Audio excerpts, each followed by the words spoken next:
श्री संत ज्ञानेश्वर महाराज ज्ञानेश्वरी अध्याय 1 ओवी 106। या एकेकाचीनी मनोव्यापारे हे विश्व होय संहरे। हा कृपाचार्य न पुरे एकलाची। एकेकाची प्रत्येक ओळीचं स्पष्टीकरण बघूया। या एकेकाचीनी मनोव्यापारे, या सैन्यातील प्रत्येक योद्ध्याच्या मनात किती युद्धकुशाग्रता, रणनीती आणि निर्णय क्षमता आहे हे दुर्योधन सांगतो। प्रत्येक योद्धा त्याच्या विचारांनी संपूर्ण सैन्य हलवू शकेल इतका सामर्थ्यवान आहे। हे विश्व होय संहरे।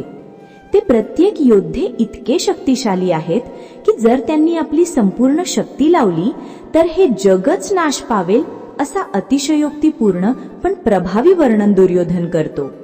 त्यांच्या पराक्रमाची तुलना विश्वनाशक शक्तीशी केली आहे। हा कृपाचार्य न पुरे एकलाची। या दुर्योधन म्हणतो, कृपाचार्यांसारखा मोठा योद्धा देखील या सर्वांना रोखायला एकट्याने समर्थ नाही। त्यांची क्षमता इतकी अफाट आहे की कृपाचार्यांसारखा गुरुही त्यांच्या वेगाला थोपवू शकणार नाही। एकलाची। कृपाचार्यांवर एकट्याचे दायित्व ठेवणे योग्य नाही।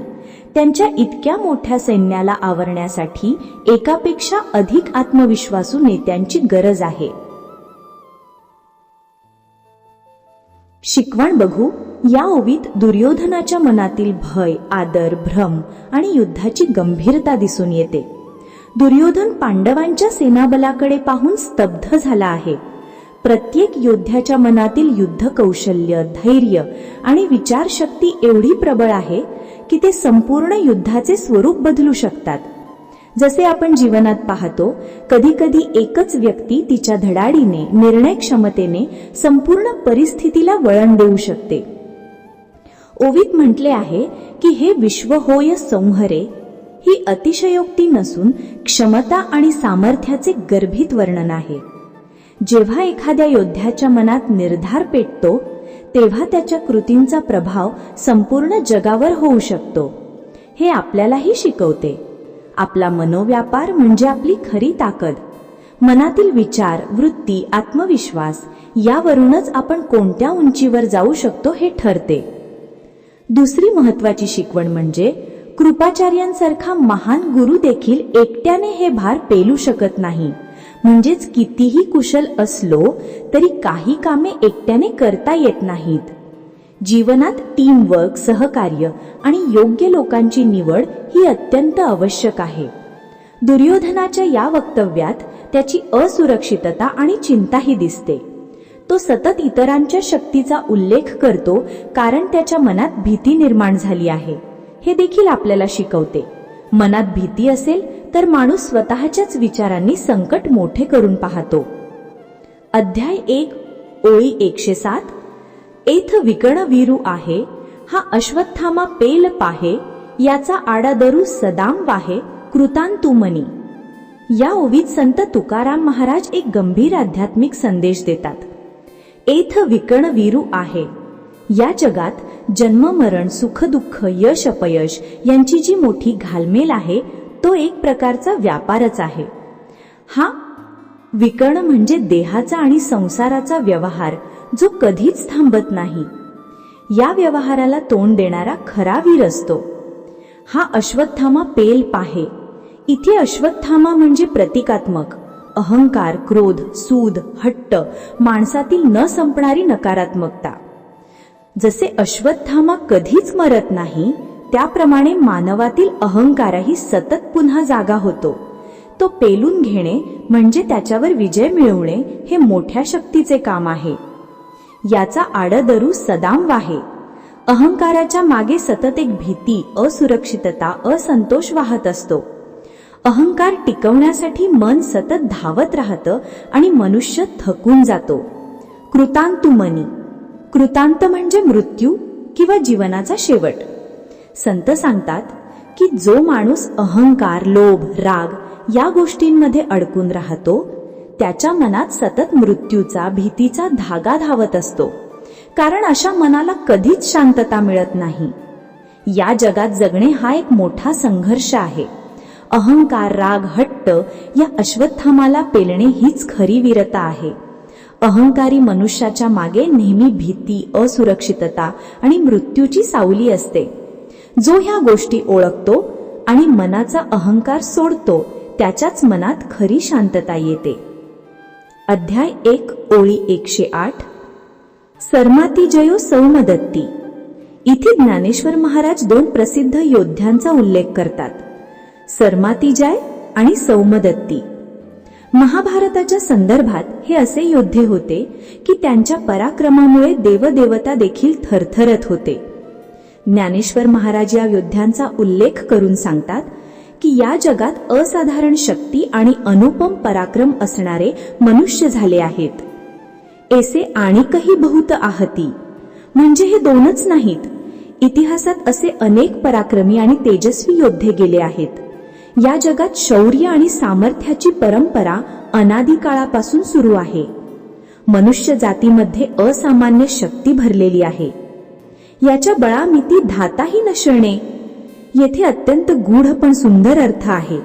ज्ञानेश्वर महाराज म्हणतात की या वीरांच्या सामर्थ्याची मर्यादा ब्रह्मदेव सुद्धा सांगू शकत नाही.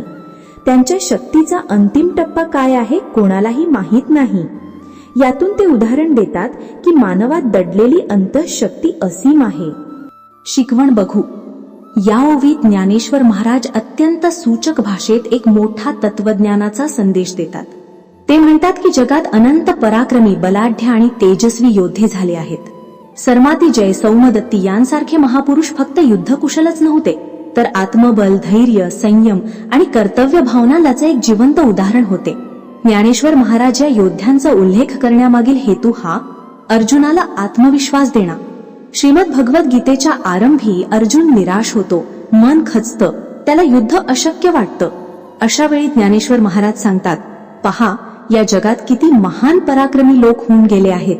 त्यांच्या शक्तीचा अंदाज देवतांनीही लावू शकला नाही. आणि तू तर अर्जुन, स्वतः देवाचं साधन. तुझ्यातली शक्ती कोण मोजू शकतो? या शिकवणीत मोठा सार्वत्रिक संदेश आहे. 1. मानवात दडलेली शक्ती असीम असते. आपण स्वतःची शक्ती ओळखली तर आपण जे अशक्य मानतो तेही शक्य होते. 2.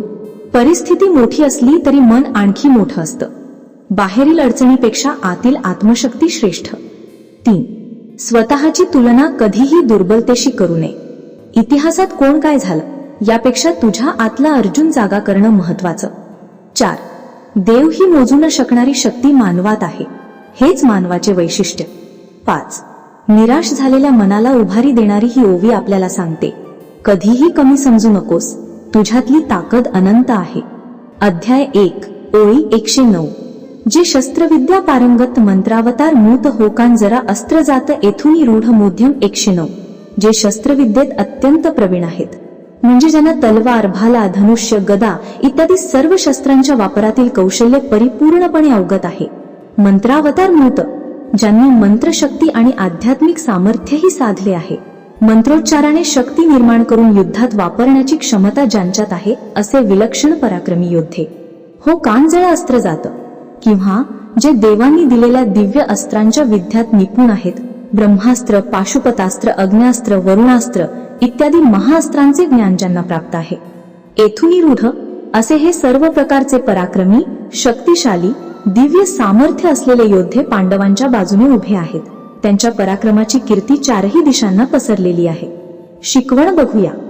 या ओवीमध्ये ज्ञानेश्वर महाराज अर्जुनाला सांगतात की पांडवांच्या बाजूने किती असामान्य आणि दिव्य शक्तीचे योद्धे आहेत.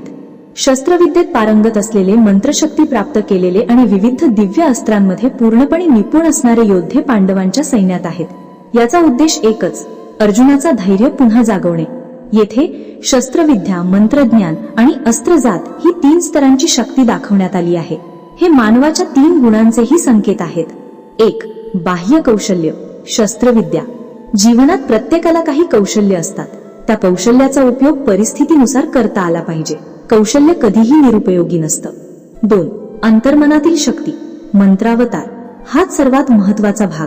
फक्त बाहेरील क्षमता नव्हे, तर मन, बुद्धी आणि आत्मविश्वासाची शक्ती जेव्हा एकत्र येते तेव्हा माणूस पराक्रम करतो. मंत्रशक्ती म्हणजे आजच्या भाषेत एकाग्रता, मानसिक धैर्य आणि आध्यात्मिक स्थिरता. दिव्यता किंवा विशेष सामर्थ्य. अस्त्रजात हे त्या मनुष्याचे दिव्य गुण, धैर्य, निश्चय, संयम, निस्वार्थ वृत्ती आणि कर्तव्यनिष्ठा. जेव्हा हे गुण जागृत होतात तेव्हा सामान्य मनुष्यही असामान्य बनतो.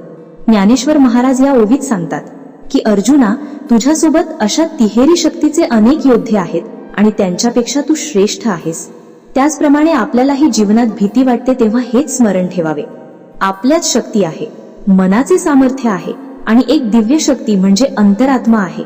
हे तीनही शक्ती एकत्र आल्या तर कोणतीही समस्या अशक्य राहत नाही. ही ओवी आपल्याला शिकवते की आपण स्वतःला कमी समजू नकोस. मनुष्याच्या सामर्थ्याला मर्यादा नाही. भीतीच्या क्षणी स्वतःची क्षमता ओळखली तर जगण्याची दिशा बदलते. अध्याय 1, ओळी 110.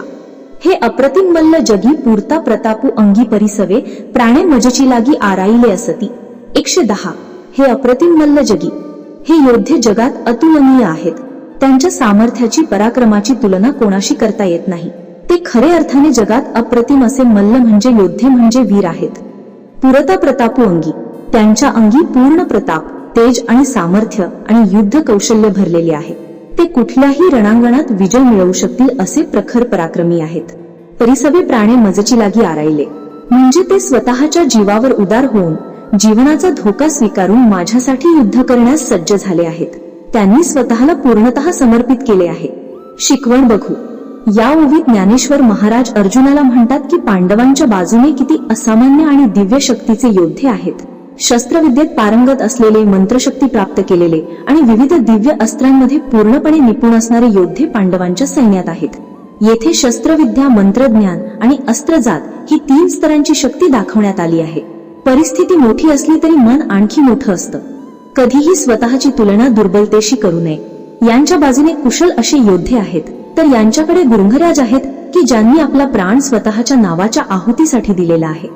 व्हिडिओ कसा वाटला नक्की कॉमेंट्स मध्ये सांगा आणि आवडला असेल तर नक्की चॅनलला सबस्क्राईब करा आणि साईडच्या बेल आयकॉनला नक्की दाबा. चला तर मग भेटूया पुढच्या व्हिडिओमध्ये. रामकृष्ण हरी. ज्ञानोबा माऊली तुकाराम.